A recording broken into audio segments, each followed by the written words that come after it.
Durante décadas, el mundo creyó que las guerras modernas se decidían en el campo de batalla.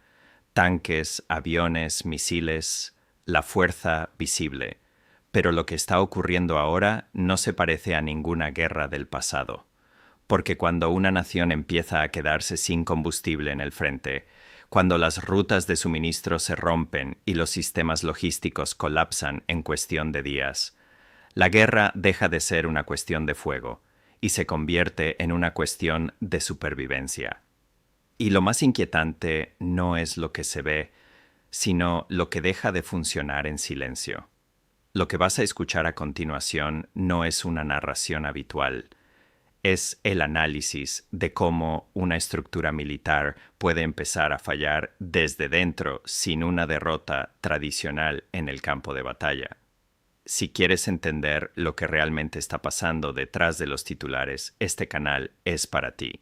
Suscríbete al canal, deja tu like si quieres más análisis profundos como este y comparte este video para que más personas entiendan la realidad detrás de este conflicto. Y dime en los comentarios qué piensas, leo todo. Quiero que imagine una escena poco habitual en los relatos de guerra, no una explosión, no el trazo de un misil en el cielo nocturno. Imagine, en cambio, el silencio de una batería de artillería que ha disparado su última munición. El silencio dentro de la cabina de un F-35 cuando el indicador de combustible marca vacío, mientras el reabastecimiento prometido no llega ni hoy, ni ayer, ni el día anterior. Y sobre todo, el silencio de decenas de miles de soldados desplegados, observando cómo sus suministros se agotan sin posibilidad inmediata de reemplazo. Este tipo de escenario no suele aparecer en los titulares. Sin embargo, quienes han estudiado durante décadas el funcionamiento real de los ejércitos modernos saben que las guerras no siempre se deciden en el frente, sino en algo mucho menos visible: la logística. Durante años, el análisis militar ha señalado que un ejército moderno depende de una red compleja de suministros: combustible, munición, alimentos, repuestos. No se trata simplemente de camiones transportando cajas, sino de una arquitectura interdependiente diseñada para resistir interrupciones. Pero esa resistencia tiene límites. Lo que algunos analistas están observando en este caso, según diversas interpretaciones estratégicas, no sería un enfrentamiento convencional, sino un intento sistemático de afectar esa arquitectura logística en múltiples niveles y de forma simultánea. El argumento central es el siguiente: cuando se interrumpe una sola vía de suministro, existen alternativas. Pero cuando varias capas del sistema fallan al mismo tiempo, la capacidad de compensación desaparece. Es ahí donde la presión logística puede traducirse en parálisis operativa. En este contexto se plantea que una campaña estructurada podría haber sido diseñada en fases, cada una dirigida a un componente específico del sistema de abastecimiento, desde rutas marítimas hasta infraestructuras terrestres, pasando por depósitos avanzados y capacidades de transporte aéreo. El punto clave aquí no es únicamente el impacto inmediato, sino la secuencia, una estrategia que, en teoría, impediría que las soluciones alternativas entren en funcionamiento antes de que el sistema completo comience a degradarse. Este tipo de planteamiento no es nuevo en la teoría militar, pero rara vez se observa, al menos según estas interpretaciones, con un nivel de coordinación y velocidad tan elevado. La cuestión que surge entonces es inevitable. ¿Qué ocurre cuando una fuerza militar significativa se enfrenta no a una derrota directa en combate, sino a una erosión progresiva de su capacidad de operar? Porque, en términos prácticos, la pérdida de movilidad por falta de combustible, la reducción del ritmo operativo por escasez de munición o el desgaste humano provocado por la falta de suministros básicos pueden tener un efecto acumulativo que ningún talento táctico puede compensar. A partir de aquí, el análisis se centra en preguntas fundamentales. ¿Cómo se identifican los puntos críticos de un sistema logístico complejo? ¿Qué tipo de inteligencia y planificación serían necesarias para ejecutar una campaña de esta naturaleza? Y, quizás lo más relevante, ¿qué límites existen para una potencia externa que intenta intervenir cuando las infraestructuras clave ya han sido comprometidas? En Washington, por ejemplo, cualquier respuesta a un escenario de este tipo no depende únicamente de la voluntad política, sino de condiciones operativas muy concretas: aeropuertos funcionales, rutas seguras y un entorno donde los activos logísticos puedan operar sin riesgo inmediato. Si esas condiciones no están presentes, la capacidad de respuesta se reduce significativamente, independientemente de los recursos disponibles. En última instancia, lo que se está debatiendo aquí no es solo un episodio concreto, sino una cuestión más amplia sobre la naturaleza del poder militar en el siglo XXI. Un poder que cada vez más depende no solo de la fuerza directa, sino de la resiliencia de sus sistemas de soporte. Y eso nos lleva al núcleo del análisis. Cuando la infraestructura invisible que sostiene a un ejército deja de funcionar, las consecuencias no siempre son inmediatas, pero sí profundamente determinantes. Según este análisis estratégico, la siguiente fase del supuesto desarrollo operativo se habría centrado en los nodos más críticos del sistema logístico marítimo. En términos militares, los puertos no son simplemente infraestructuras civiles, son puntos de entrada esenciales para el flujo continuo de equipo, munición y combustible. En este contexto, se describe una serie de ataques coordinados contra 3 instalaciones portuarias clave: el puerto de Ashdod, considerado el principal terminal militar de importación, habría sido el objetivo central debido a su papel en la recepción de una gran parte del material bélico. Según la interpretación de estos eventos, la precisión de los impactos no habría sido aleatoria, sino orientada específicamente a componentes funcionales del sistema logístico: grúas de carga, terminales de combustible y almacenes de material militar. De forma paralela, el puerto de Haifa, estratégicamente situado para abastecer el frente norte, habría sido objeto de impactos dirigidos contra sus instalaciones de combustible y conexiones ferroviarias. A esto se suma el puerto del Mar Rojo, descrito como la única vía alternativa fuera del Mediterráneo, cuya infraestructura de carga y conexión terrestre también habría quedado inutilizada. En conjunto, este escenario plantea que, en un periodo muy reducido de tiempo, la capacidad marítima de importación podría haberse reducido de forma crítica, limitando la entrada de suministros esenciales. El siguiente nivel del análisis se centra en el sistema terrestre de transporte, carreteras y ferrocarriles. Según esta reconstrucción, la estrategia habría evolucionado hacia la interrupción de los corredores logísticos internos que conectan los centros de almacenamiento con las zonas de despliegue militar. Se habrían atacado puentes clave en rutas principales, con el objetivo de colapsar no solo el tránsito, sino la redundancia del sistema.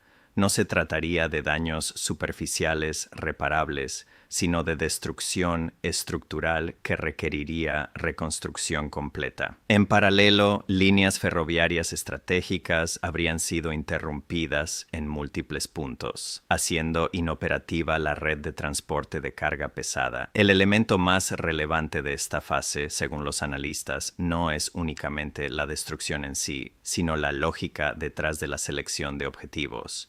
En lugar de atacar vehículos o convoyes, lo cual tendría un impacto temporal, la estrategia se habría centrado en eliminar la infraestructura fija, cuya reconstrucción requiere tiempo, recursos y estabilidad operativa. De este modo, incluso las rutas alternativas pierden eficacia si todas las conexiones posibles quedan comprometidas simultáneamente. La tercera fase del análisis se refiere a los depósitos logísticos avanzados. Estas instalaciones, situadas más cerca de las zonas de operación, funcionan como reservas estratégicas destinadas a mantener la actividad militar durante periodos limitados sin reabastecimiento externo. Según esta interpretación, una parte significativa de estos depósitos habría sido identificada y neutralizada. De los 14 centros principales mencionados en este escenario, 11 habrían quedado fuera de operación. Los restantes habrían sobrevivido únicamente por su ubicación en entornos urbanos, donde las restricciones operativas limitarían la intensidad de los ataques. El resultado de esta fase, siempre según este análisis, sería una reducción crítica de las reservas disponibles, situándolas en un margen operativo de apenas unos días bajo condiciones de consumo elevado. La cuarta fase se desplaza hacia la logística aérea, considerada en teoría como el mecanismo de emergencia para compensar interrupciones terrestres y marítimas. En este nivel, los aeropuertos principales habrían sido objeto de ataques dirigidos a pistas de aterrizaje y capacidades de carga. El Aeropuerto Internacional Ben Gurion, junto con otras instalaciones secundarias, habría sufrido daños en su infraestructura crítica, afectando su capacidad de operar vuelos de carga pesada. A esto se suma la neutralización de bases militares con capacidad de transporte aéreo, lo que en conjunto habría limitado de forma severa la posibilidad de establecer un puente aéreo de emergencia. Desde el punto de vista operativo, esto representa un factor clave. Sin infraestructura de recepción funcional, incluso la disponibilidad de aviones de transporte resulta irrelevante. La quinta fase descrita en este análisis no se presenta como un conjunto de ataques aislados, sino como una campaña sostenida de presión continua. El objetivo no sería únicamente destruir infraestructura, sino impedir su reparación o sustitución. En este escenario, cualquier intento de reconstrucción parcial habría sido interrumpido por nuevos impactos, generando un ciclo en el que la recuperación se vuelve prácticamente imposible en el corto plazo. Este tipo de estrategia, si se confirma, refleja una intención de mantener la degradación del sistema logístico en estado constante. A partir de aquí, el análisis entra en el terreno del consumo operativo. En términos militares, el desgaste logístico de una fuerza desplegada se mide en combustible, munición y suministros básicos. Se estima que una formación acorazada en operaciones activas consume cientos de miles de litros de combustible al día. Multiplicado por varias unidades desplegadas, el resultado es una demanda diaria extremadamente elevada. En este contexto, incluso pequeñas interrupciones en el suministro pueden generar efectos acumulativos significativos. A esto se suma el consumo de munición de artillería, sistemas de defensa y armamento pesado, así como la necesidad constante de reabastecimiento alimentario y médico. Cuando estos flujos se reducen, la capacidad operativa comienza a degradarse de forma progresiva. Finalmente, el análisis aborda la dimensión internacional de la respuesta logística. Según esta interpretación, Estados Unidos se enfrentaría a limitaciones estructurales en su capacidad de ejecutar un reabastecimiento de emergencia. El primer obstáculo sería la capacidad de transporte. Aunque la flota de aviones de carga estratégica es considerable, la magnitud de los requerimientos diarios superaría la capacidad operativa sostenida en un entorno de crisis. El segundo problema estaría relacionado con la infraestructura de recepción. Sin aeropuertos funcionales o con capacidad reducida, el flujo de suministros no podría ser procesado de manera eficiente, generando cuellos de botella críticos. El tercer factor, y posiblemente el más determinante, sería el entorno de amenaza.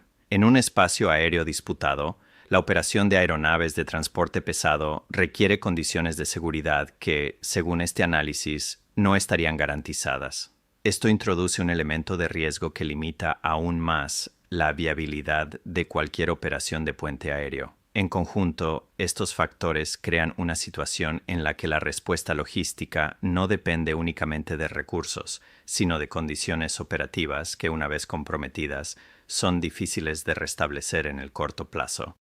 Desde una perspectiva estrictamente analítica, lo que se plantea en esta última fase del escenario no es simplemente una crisis logística puntual, sino una posible reconfiguración del equilibrio militar en la región. El punto central del debate gira en torno a una idea sencilla, pero con implicaciones profundas. Los ejércitos modernos no colapsan únicamente por la derrota en combate directo, sino por la pérdida progresiva de su capacidad de sostenerse en el tiempo. Cuando la cadena logística deja de funcionar, la estructura operativa comienza a degradarse de manera inevitable. En este caso, según esta interpretación, el problema no sería la falta de recursos globales, sino la imposibilidad de trasladarlos y distribuirlos de forma efectiva en el terreno. Esa diferencia, aunque técnica, es fundamental desde el punto de vista militar. Las unidades desplegadas en el terreno dependen de un flujo constante de combustible, munición, alimentos y suministros médicos. Cuando ese flujo se interrumpe, incluso parcialmente, la capacidad de mantener operaciones ofensivas se reduce de forma significativa. Y cuando la interrupción se prolonga, el impacto deja de ser táctico para convertirse en estructural. En este escenario se plantea que una fuerza de gran tamaño podría entrar en una fase de parálisis operativa no por enfrentamientos directos, sino por agotamiento logístico progresivo. Es un tipo de desgaste que no siempre es visible de inmediato en el campo de batalla, pero que condiciona todas las decisiones estratégicas. A nivel internacional, este tipo de situación también tiene implicaciones inmediatas. En Washington, por ejemplo, cualquier intento de intervención logística de emergencia dependería de una serie de condiciones previas: infraestructura de recepción operativa, rutas seguras de entrada y un entorno aéreo que permita el movimiento de aeronaves de transporte sin un riesgo excesivo. Si alguno de estos elementos falla, la capacidad de respuesta se reduce de forma significativa, y cuando varios de ellos fallan al mismo tiempo, la opción de una intervención rápida deja de ser viable en términos prácticos, independientemente de la capacidad militar disponible sobre el papel. Este es uno de los puntos más sensibles del análisis: la diferencia entre poder militar teórico y poder militar operativo. Un Estado puede disponer de una enorme capacidad logística en términos globales, pero si no puede proyectarla eficazmente en un entorno concreto, esa capacidad pierde efectividad real. Desde esta perspectiva, lo que se estaría evaluando no es solo un conflicto regional, sino la capacidad de las grandes potencias para sostener a sus aliados en escenarios donde las infraestructuras críticas han sido degradadas de forma sistemática. En paralelo, también se observa el papel de otros actores internacionales. Diversos analistas interpretan que potencias como Rusia o China estarían observando este tipo de dinámicas como un caso de estudio sobre los límites del poder logístico occidental en entornos disputados, no tanto por implicación directa en el conflicto, sino por las lecciones estratégicas que pueden extraerse de este tipo de operaciones. En términos más amplios, lo que se debate aquí es la evolución de la guerra moderna. Ya no se trata únicamente de superioridad tecnológica o de potencia de fuego, sino de la capacidad de mantener sistemas complejos funcionando bajo presión sostenida. La logística en este sentido deja de ser un elemento secundario y pasa a ocupar el centro del análisis estratégico. Otro elemento clave es el impacto psicológico dentro de las fuerzas desplegadas. Los ejércitos no solo funcionan a nivel material, sino también a nivel de percepción. La confianza en la cadena de suministro es un factor determinante en la moral operativa. Cuando esa confianza se rompe, el efecto no es únicamente físico, sino también psicológico. La incertidumbre sobre la llegada de refuerzos, combustible o munición puede afectar directamente la toma de decisiones en el terreno, y en entornos de alta presión, esa incertidumbre puede ser tan relevante como la escasez real de recursos. Finalmente, el análisis plantea una pregunta que sigue abierta: ¿qué ocurre cuando una fuerza militar de gran tamaño entra en un estado de dependencia externa que ya no puede ser garantizado de forma segura en un entorno operativo activo? No se trata únicamente de la capacidad de resistir, sino de la capacidad de recuperarse, porque una vez que la infraestructura logística ha sido degradada, la reconstrucción no es inmediata, requiere tiempo, seguridad y control del entorno, tres factores que no siempre están disponibles en medio de una crisis activa. En este punto, el escenario deja de ser puramente militar y se convierte en una cuestión estratégica de largo alcance. La capacidad de sostener operaciones, de mantener aliados en el terreno y de proyectar poder en regiones críticas se convierte en el verdadero indicador del equilibrio internacional. Y es precisamente ahí donde este caso, según esta interpretación, adquiere su relevancia más amplia, no como un episodio aislado, sino como un posible ejemplo de cómo la guerra contemporánea se define cada vez más por la resistencia de sus sistemas invisibles, más que por el choque directo de sus fuerzas visibles.